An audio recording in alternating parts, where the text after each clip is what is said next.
नमस्कार बच्चों, आज हम कक्षा 12 भूगोल का पहला अध्याय मानव भूगोल प्रकृति व विषय क्षेत्र के बारे में अध्ययन करेंगे।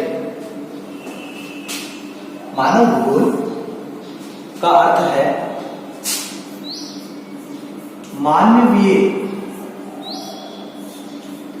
क्रियाकलापों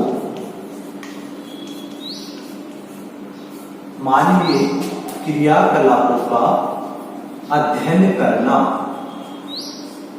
मानवीय क्रियाकलापों का अध्ययन करना मानव भूगोल कहलाता है।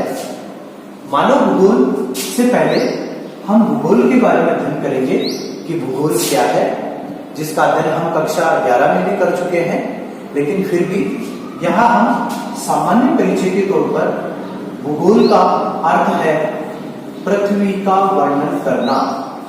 पृथ्वी का वर्णन करना।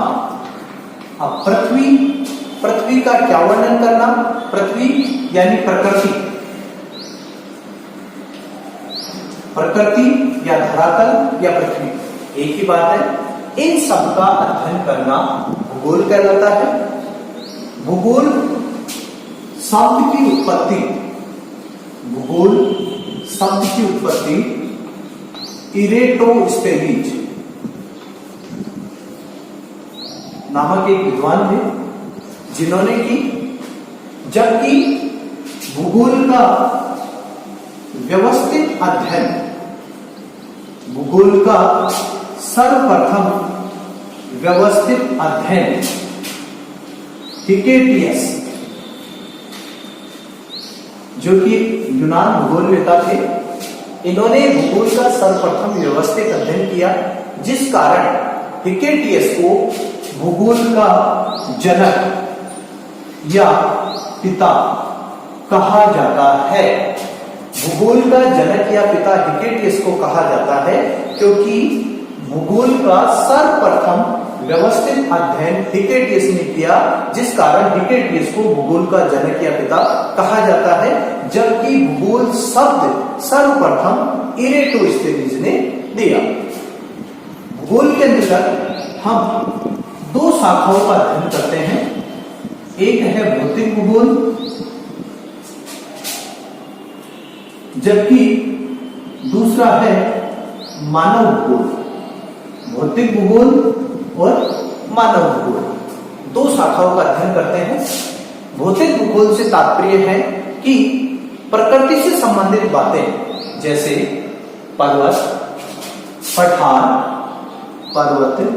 पठार, मैदान, जलवायु, वर्षा, चक्रवात, तापमान, इन सब चीजों का अध्ययन हम भौतिक भूगोल में करते हैं। जबकि मानव भूगोल में हम मानवीय क्रियाकलापों का अध्ययन करते हैं। अब मानवीय क्रियाकलाप कौन कौन से हो सकते हैं और उन मानवीय क्रियाकलापों का प्रकृति के साथ क्या संबंध है, अर्थात प्रकृति प्लस मानव दोनों के बीच क्या संबंध है, उन सब का अध्ययन हम मानव भूगोल में करते हैं। तो भौतिक भूगोल जो कक्षा 11 में हम पढ़ चुके हैं, अब हम शुरुआत करते हैं मानव भूगोल की। मानव भूगोल का विकास 18वीं शताब्दी में शुरू हुआ। मानव भूगोल का विकास 18वीं शताब्दी में शुरू हुआ। 18वीं शताब्दी में मानव भूगोल का सर्वप्रथम व्यवस्थित अध्ययन फ्रेडरिक रैटजेल, जो कि जर्मनी के रहने वाले हैं। फ्रेडरिक रैटजेल जो कि जर्मनी के रहने वाले हैं, इन्होंने मानव भूगोल का सर्वप्रथम व्यवस्थित अध्ययन किया। इस कारण फ्रेडरिक रैटजेल को मानव भूगोल का जनक कहा जाता है। फ्रेडरिक रैटजेल को मानव भूगोल का जनक कहा जाता है क्योंकि रैटजेल ने सर्वप्रथम मानव भूगोल का व्यवस्थित अध्ययन किया। व्यवस्थित अध्ययन से तात्पर्य यह है कि मानव भूगोल में कौन कौन से तत्व शामिल होने चाहिए। तत्व यानी किन किन चीजों का हम अध्ययन करते हैं, जैसे मानव का रहन सहन कैसा है, मानव की वेशभूषा कैसी है, मानव का वातावरण से क्या संबंध है, मानव की सभ्यता कैसी है, मानव के व्यवसाय कौन कौन से हैं, और उन सब पर प्रकृति का प्रभाव पड़ता है या नहीं पड़ता है। इन दोनों का जो अंतर संबंध है, इन सब का हम अध्ययन करते हैं मानव भूगोल के अंतर्गत। अर्थात मानव भूगोल में हम मानवीय क्रियाकलापों का अध्ययन करते हैं। अब मानवीय क्रियाकलापों के अंतर्गत इसमें कुछ परिभाषा दी गई है। परिभाषा यानी कई विद्वानों ने मानव भूगोल को स्पष्ट करने का प्रयास किया है, जिनमें सबसे पहले नाम आता है फ्रेडरिक रैटजेल। फ्रेडरिक रैटजेल जो कि जर्मनी के रहने वाले हैं। इन्होंने मानव भूगोल के बारे में बताया कि मानव भूगोल क्या है। इन्होंने अपनी परिभाषा में लिखा कि मानव भूगोल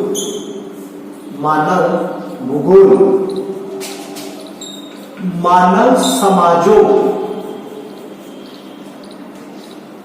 व धरातल, मानव भूगोल मानव समाजों व धरातल के बीच अंतर संबंधों का अध्ययन है। ये बात कही फ्रेडरिक रैटजेल ने।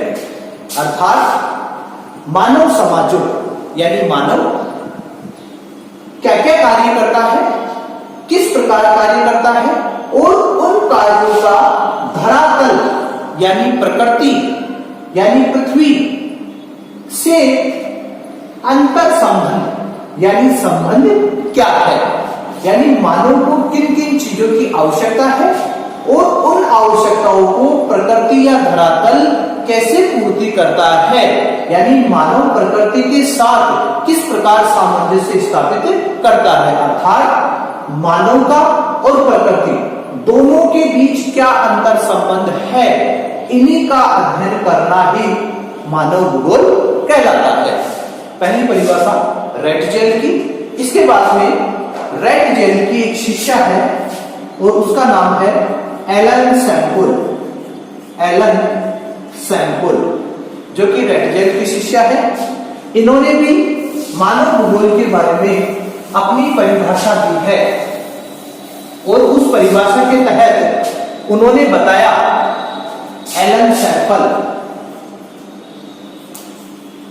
जो कि अमेरिका की रहने वाली है, अमेरिका की, ये रैटजेल की शिष्या है। इन्होंने कहा कि मानव भूगोल चंचल मानव व अस्थायी पृथ्वी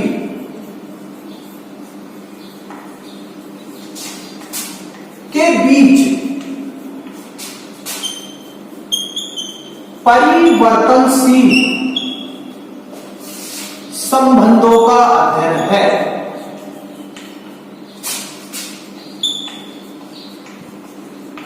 जो बात रैटजेल ने कही वही बात एलन सैम्पुल ने कही।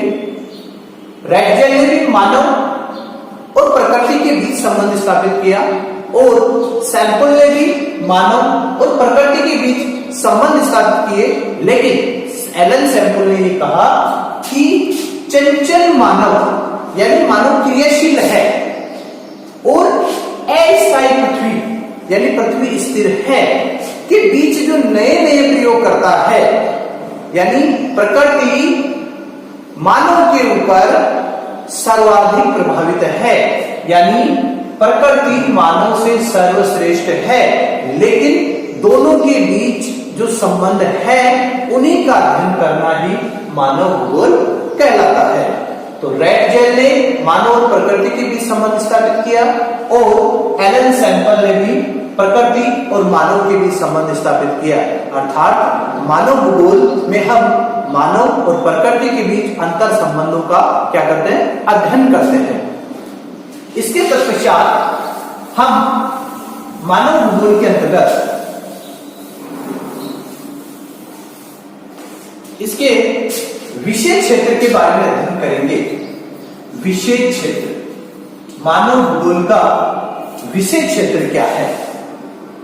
मानव भूगोल का विषय क्षेत्र अर्थात हम मानव भूगोल में कौन कौन से मुख्य अध्यायों को शामिल करते हैं, जैसे जनसंख्या, दूसरा है प्रदेश के प्राकृतिक संसाधन, जनसंख्या, प्राकृतिक संसाधन, कालिक अनुक्रम,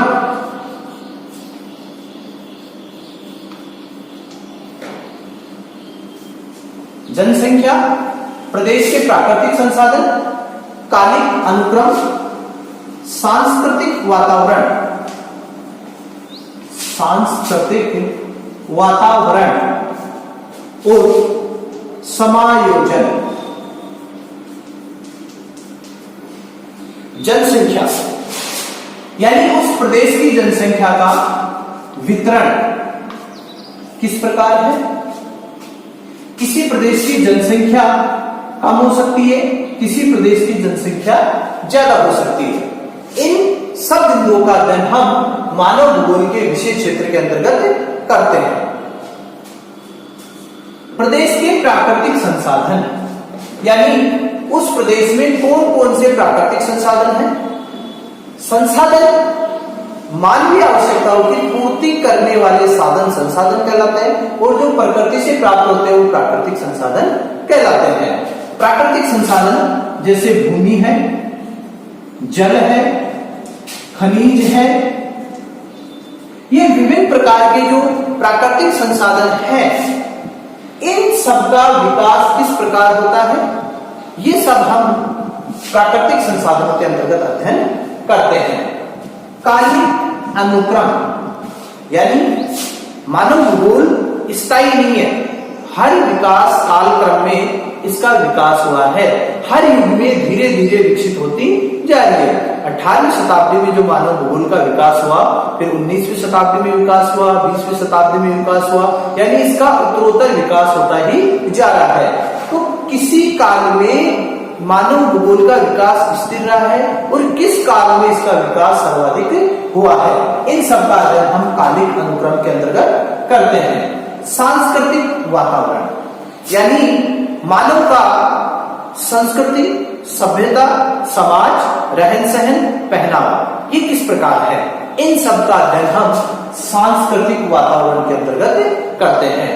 और अंतिम आता अपना समायोजन यानी समायोजन मानव किस प्रकार प्रकृति के साथ करता है, प्रकृति मानव पर किस प्रकार अपना प्रभाव स्थापित करती है, लेकिन मानव अपने ज्ञान, तकनीक और बुद्धि से प्रकृति के साथ किस प्रकार समायोजित हो जाता है। तो इन सब का अध्ययन हम विषय क्षेत्र के अंतर्गत करते हैं। मैं पुनः दोहराना चाहूंगा, विषय क्षेत्र में जनसंख्या है, प्रदेश के प्राकृतिक संसाधन है, कालिक अनुक्रम है, सांस्कृतिक वातावरण है और समायोजन है। यानी मानव भूगोल के अर्थ के अंतर्गत मानवीय क्रियाकलापों का अध्ययन है। मानव भूगोल के विषय क्षेत्र के अंतर्गत इन 5 बिंदुओं का अध्ययन है, यानी हम किन किन चीजों का अध्ययन करते हैं। और मानव भूगोल की प्रकृति यानी जो परिभाषा दी गई है लेटिजेन और एलन सैम्पल के द्वारा, उन्होंने कहा कि मानव और प्रकृति दोनों के बीच क्या संबंध है, इन सब का अध्ययन भी हम मानव भूगोल के अंदर